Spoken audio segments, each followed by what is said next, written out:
ada fakta menarik di balik terbentuknya Biro Khusus PKI.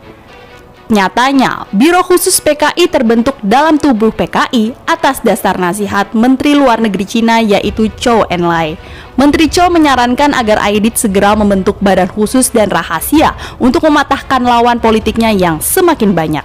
Biro khusus ini juga sebagai alat PKI untuk menyebarkan pengaruh kirinya di dalam tubuh Angkatan Bersenjata Republik Indonesia atau ABRI.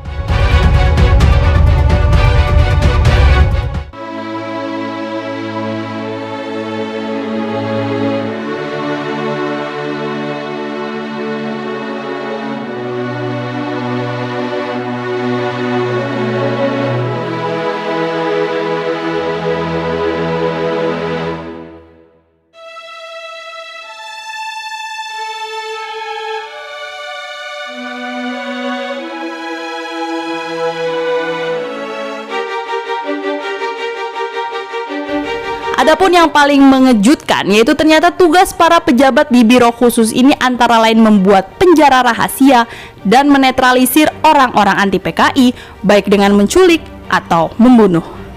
Setidaknya terdapat 5 orang agen inti pusat Biro Khusus dan daerah Biro Khusus yang teridentifikasi dalam persidangan Mahmilub pasca peristiwa G30 SPKI.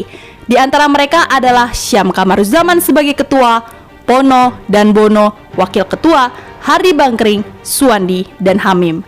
Adapun Suwandi dan Hamim tidak ikut dalam operasi infiltrasi PKI dalam ABRI. Mereka hanya bertugas untuk urusan administrasi seperti pengumpulan dokumen rahasia dan lain sebagainya. Sementara Syam Kamaruzaman dengan kawan lainnya bertugas untuk mempengaruhi ABRI supaya terinspirasi dan bersimpati pada PKI. Pembagian tugas kerja pun seperti halnya Syam menyusup pada Angkatan Darat, Pono Angkatan Laut, dan Bono di Angkatan Udara. Setelah mereka memahami karakter orang yang dipengaruhinya itu merespon dengan baik, maka langkah selanjutnya melakukan indoktrinasi paham komunis oleh Ramin, Sujonope, dan Ismail. Terakhir, setelah mereka diindoktrinasi, maka hasilnya akan dilaporkan pada ketua PKI yaitu DN Aidit. Kemudian mendiskusikannya kembali untuk memahami loyalitas mereka terhadap partai berlogo Palu Arit. Saat sidang berlangsung di Mahmilub, Syam mengaku pada hakim ketua bahwa cara kerja Biro Khusus PKI sangatlah terstruktur dan rapi. Pertama dengan membuka jalur masuk PKI dalam ABRI. Hal ini banyak pejabat militer yang tidak menyadari tentang kehadiran Syam di markas mereka yang sering tiba-tiba. Setelah Syam peroleh salah satu kawan dalam ABRI, ia pun semakin melebarkan sayap luas ajaran komunis di sana. Bahkan tak jarang ia meleburkan sayap PKI di masing-masing divisi ABRI. Begitulah sejarah Mahmilub pasca peristiwa G30 SPKI. Ternyata selain menentukan kebenaran, pengadilan ini juga bisa membantu kita tahu apa itu PKI.